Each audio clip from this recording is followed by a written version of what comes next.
Welcome to Luca is a Billionaire, where the only thing I invest in is your answers. Unplug the refrigerator and turn off the circuit breaker labeled 120V, 20A. Move food to another cooler and leave doors open for safety.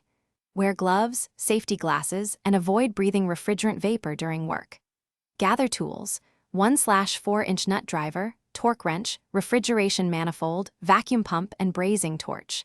Place a drip pan under the compressor and use an insulated blanket for parts storage. Work in a ventilated area and keep a fire extinguisher rated for electrical fires nearby.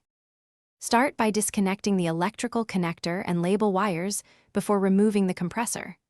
Remove access panel and unplug the start relay and overload protector carefully. Mount the compressor on a stable bench before unbolting its 4 mounting bolts with a 1/4-inch socket.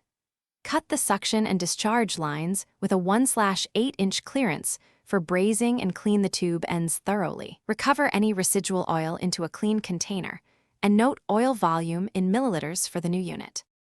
Position the replacement compressor and secure it with the original 4 bolts, tightened to specification. Braid or braze new joints using nitrogen purge to prevent oxidation and ensure leak-free seals. Evacuate the system with a vacuum pump to 500 microns and hold for 30 minutes to verify integrity. Charge with specified refrigerant weight and add the measured oil volume from the old compressor in milliliters. Reconnect the electrical connector and start the unit while monitoring current draw and temperature. Thanks for watching and please subscribe. It's the best investment you'll ever make.